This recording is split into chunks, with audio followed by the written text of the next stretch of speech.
اللہ تعالیٰ نے جو انسان پیدا کیے ہیں ان کے مزاج مختلف ہیں۔ ان میں کچھ لوگ ہوتے ہیں جو قوی ہوتے ہیں ارادے کے، جو فیصلہ کر لیا ڈٹ گئے۔ کچھ لوگوں میں وہ قوت ارادی اتنی مضبوط نہیں ہوتی، وہ ادھر ادھر سوچتے رہتے ہیں۔ کچھ لوگ جسمانی طور پر بہت توانا ہوتے ہیں، کچھ لوگ جسمانی طور پر پیدائشی طور پر کمزور ہوتے ہیں۔ تو اگر کوئی قوت ارادی کمزور رکھنے والا شخص ہے، وہ بھی تو اللہ کی تخلیق ہے، اللہ کا بندہ ہے، خطاؤں کا ظہور ہو جاتا ہے، توبہ کرتا ہے، پھر کچھ عرصے کے بعد پھر خطا کا ظہور ہو جاتا ہے، پھر توبہ کرتا ہے۔ تو ہم تو یہ سمجھیں گے کہ ایک حد کے بعد پھر اس کی توبہ قبول نہیں ہونی چاہیے، لیکن حدیث سنیے۔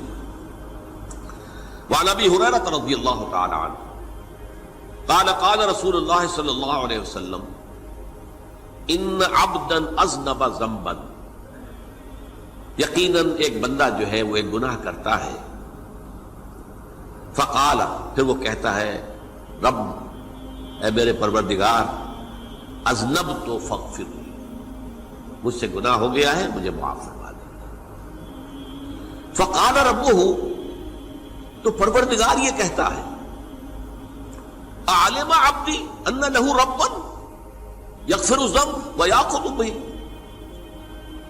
میرا یہ بندہ یہ جانتا ہے کہ اس کا ایک رب ہے جو گناہ معاف بھی کر سکتا ہے اور سزا دے بھی سکتا ہے۔ کیا معنی ہوئے؟ گناہ اس نے کیا ہے لیکن جانتا ہے اللہ کو کہ وہ معاف بھی فرما سکتا ہے، تبھی تو وہ اللہ سے معافی کی درخواست کر رہا ہے۔ اس کے اس جاننے کی بنیاد پر، اس کے اس علم کی بنیاد پر، اس کے اس ایمان کی بنیاد پر فرمایا غفرت لعبدی، میں نے اپنے بندے کو معاف کر دیا۔ ثم مکث ما شاء اللہ، پھر وقت گزرا جتنا کہ اللہ نے چاہا۔ ثم اذنب ذنبا، پھر اس سے گناہ ہو گیا۔ فقال رب اذنبت ذنبا فاغفر، پھر کہتا ہے پروردگار مجھ سے گناہ ہو گیا، پھر مجھے معاف فرما دے۔ فقال ربہ، اللہ فرماتا ہے عالم عبدی ان لہ ربا یغفر الذنب ویأخذ بہ، میرا بندہ ہے نا جو جانتا ہے کہ اس کا ایک رب ہے، ایمان باللہ اس کے اندر ہے، تبھی تو پکار رہا ہے، اور یہ بھی جانتا ہے کہ وہ گناہ معاف بھی کر سکتا ہے اور چاہے تو پکڑ بھی سکتا ہے، سزا بھی دے سکتا ہے۔ تو فرمایا، اللہ تعالیٰ فرماتے ہیں میں نے فرمایا کہ میں نے معاف کر دیا۔ ثم مکث ما شاء اللہ، پھر ایک عرصہ گزرا اس کے بعد۔ ثم اذنب ذنبا، پھر اس نے گناہ کیا۔ قال رب اذنبت ذنبا آخر، اس نے کہا پروردگار میں نے تو پھر ایک اور گناہ کر دیا، فاغفر لی، مجھے بخش دے۔ فقال اعلم عبدی ان لہ ربا یغفر الذنب ویأخذ بہ، میرا بندہ جانتا ہے نا کہ اس کا ایک رب ہے جسے وہ پکار رہا ہے، کہ وہ جانتا ہے کہ اسے اختیار حاصل ہے کہ چاہے تو بخش دے اور چاہے تو پکڑ لے۔ اس کے اس علم، اس ایمان کی بنیاد پر میں نے اسے معاف کر دیا۔ ایک اور حدیث، میں نے چونکہ اس گفتگو کے لیے ان احادیث کا تفحص کیا ہے، یہ تو بہت ہیں حدیثیں، میں نے ان میں سے کچھ چنی ہیں۔ ہمارے بعض واعظ ناصح وہ بھی کسی شخص کو روکتے رہے، برائیوں سے روکتے رہے، نہیں رکتا، تو کہیں غصے میں آ کے اللہ تجھے کبھی معاف نہیں کرے گا۔ یہ کتنا بڑا جرم ہے، اس کا اندازہ کیجئے اس حدیث سے۔ تم میرے بندے کو میری رحمت سے مایوس کر رہے ہیں، کتنا بڑا جرم ہے، اس کا اندازہ کیجئے۔ یہ مسلم شریف کی روایت ہے، عن جندب، حضرت جندب رضی اللہ تعالی عنہ سے، ان رسول اللہ صلی اللہ علیہ وسلم حدث، کہ اللہ کے رسول صلی اللہ علیہ وسلم نے ایک واقعہ بیان کیا، ان رجلا قال، کہ ایک شخص نے یہ کہا، واللہ لا یغفر اللہ لفلان، کہ خدا کی قسم اللہ تعالیٰ فلاں شخص کو کبھی معاف نہیں کرے گا۔ وَأَنَّ اللَّهَ تَعَالَى قَالَ، اس پر اللہ تعالیٰ نے یہ فرمایا، منزل نزیت اللہ علیہ، یہ کون ہے جو میرے اوپر حکومت کرنے والا آ گیا، جو میری طرف سے حکم لگا رہا ہے کہ میں کبھی معاف نہیں کروں گا؟ منزل نزی، کون ہے وہ شخص؟ الذی یتعلی علیہ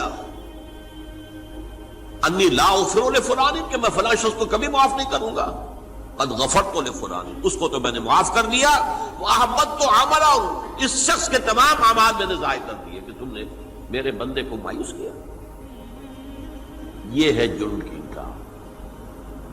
تو توبہ کی دعوت دیتے رہو، توبہ کے لیے لوگوں کو آمادہ کرتے رہو، توبہ جو ہے اس کے لیے ترغیب دیتے رہو، اللہ تعالیٰ معاف فرمانے والا۔ اب آخری حدیث سنا رہا ہوں، یہ تو بہت ہی عجیب حدیث ہے اور متفق علیہ، یہ بخاری اور مسلم دونوں میں۔ حضرت ابو سعید الخدری رضی اللہ تعالی عنہ جو ہے وہ اس کے راوی ہیں۔ حضور نے فرمایا کانا فی من کانا قبلکم رجل قتل 99 نفسا، تم سے پہلے جو امت تھی بنی اسرائیل، گویا کہ ان کا ذکر ہے، اس میں ایک آدمی ایسا تھا جس نے 99 قتل کیے تھے۔ اب آپ اندازہ کیجئے کتنا بڑا گناہ کبیرہ ہے قتل۔ قرآن مجید میں آتا ہے وَكَأَنَّمَا قَتَلَ النَّاسَ جَمِيعًا، اگر ایک انسان کو بھی ناحق قتل کر دیا گیا تو یہ ایسی ہے گویا کہ اس نے پوری نوع انسانی کو قتل کر دیا، اس نے 99 قتل کیے۔ فَهَلْ لَهُ مِن تَوْبَةٍ، پھر اس کے بعد یہ ہوا کہ اس کے اندر توبہ کا جذبہ پیدا ہوا۔ فَسَأَلَ عَنْ أَعْلَمِ أَهْلِ الْأَرْضِ، تو اس نے پھر سوال کیا، لوگوں سے پوچھا کہ زمین میں رہنے والوں میں کون سب سے بڑا عالم ہے؟ فَدُلَّ عَلَى رَاهِبٍ، تو اسے بتایا گیا فلاں راہب فلاں جگہ پر ہے، وہ بہت نیک ہے، بڑا عالم ہے۔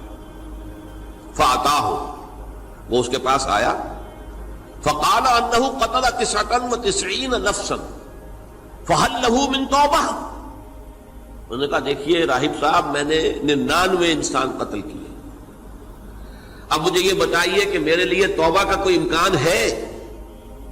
فَقَالَ لَا، انہوں نے کہا نہیں۔ فَقَتَلَهُ، اس نے اس کو بھی قتل کر دیا۔ فَكَمَّلَ بِهِ 100، اپنی سینچری مکمل کر لی، مطلب 99 کے بعد ایک کی کسر تھی، اس کو بھی قتل کیا، 100 پورے کر لیا۔ ثُمَّ سَأَلَ عَنْ عَالِمِ أَهْلِ الْأَرْضِ، پھر اس نے پوچھا کوئی اور، کوئی بڑے عالم انسان ہو۔ فَدُلَّ عَلَى رَجُلٍ عَالِمٍ، پھر اس کی رہنمائی کی گئی ایک بڑے عالم شخص کی طرف۔ فَقَالَ إِنَّهُ قَتَلَ 100 نَفْسٍ، تو اس نے وہاں جا کر کہا کہ میں 100 انسان ہلاک کر چکا ہوں، قتل کر چکا ہوں۔ فَهَلْ لَهُ مِن تَوْبَةٍ، میرے لیے توبہ کا کوئی امکان ہے؟ فَقَالَ نَعَمْ، کہا کیوں نہیں، 100 قتل کیے تب بھی کیا ہے، توبہ کا راستہ دروازہ کھلا ہوا، مَا لَمْ يُغَرْغِرْ، جب تک کہ وہ گھنگرو نہیں بج رہا اس وقت تک تمہارے توبہ کا دروازہ کھلا ہوا ہے۔ فرمایا نعم، وَمَن يَحُولُ بَيْنَهُ وَبَيْنَ التَّوْبَةِ، تمہاری توبہ کے درمیان اور تمہارے درمیان کون حائل ہو سکتا ہے؟ توبہ کا دروازہ کھلا ہے۔ لیکن ساتھ ہی کہا انطلق الی ارض کذا و کذا، اب تم ایسے کرو جہاں تم رہتے ہو وہاں نہ جاؤ واپس، وہاں کا ماحول اچھا نہیں ہے، معاشرہ اچھا نہیں ہے، ہو سکتا ہے کہ تم توبہ پر قائم نہ رہ سکو، تم فلاں جگہ چلے جاؤ، وہاں اچھے لوگ آباد ہیں، ان میں جا کر رہو۔ فإن بها أناسا يعبدون اللہ تعالی، وہاں ایسے لوگ آباد ہیں جو اللہ کی بندگی کرتے ہیں۔ فاعبد اللہ معہم، تو تم ان کے ساتھ مل کر اللہ کی بندگی اور پرستش کرو۔ ولا ترجع الی ارضک، اپنی زمین کی طرف اپنے وطن میں واپس بن جاؤ۔ فإنها ارض سوء، وہ بری جگہ ہے۔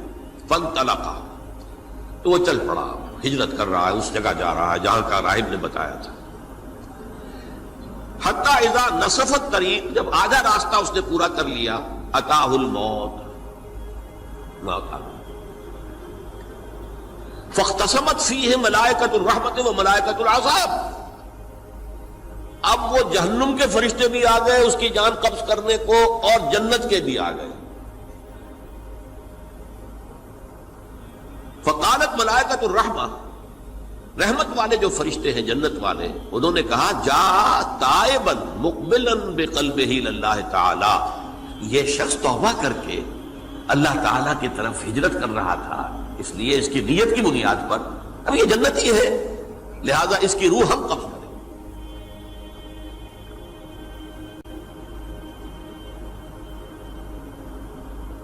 وقالت الملائکۃ العذاب، اور وہ جو عذاب والے فرشتے ہیں وہ کہیں گے انہ لم یعمل خیرا قط، تو نے توبہ کے بعد کوئی نیک عمل تو کیا ہی نہیں، تو کس بنیاد پر اس کو تم جنت میں لے جاؤ گے؟ اس کو تو دوزخ میں جانا چاہیے۔ فاتاہ ملک فی صورت الآدمی، تو ان کے پاس اللہ نے ایک اور فرشتے کو بھیج دیا آدمی انسانی شکل کے اندر، فجعلوہ بینہم، تو ان فرشتوں نے کہا بھائی ہمارا فیصلہ کرا دو، اس کی روح ہم لینا چاہتے ہیں یا ہم لینا چاہتے ہیں، انہیں حکم بنا لیا۔ فقال قیسوا ما بین الارضین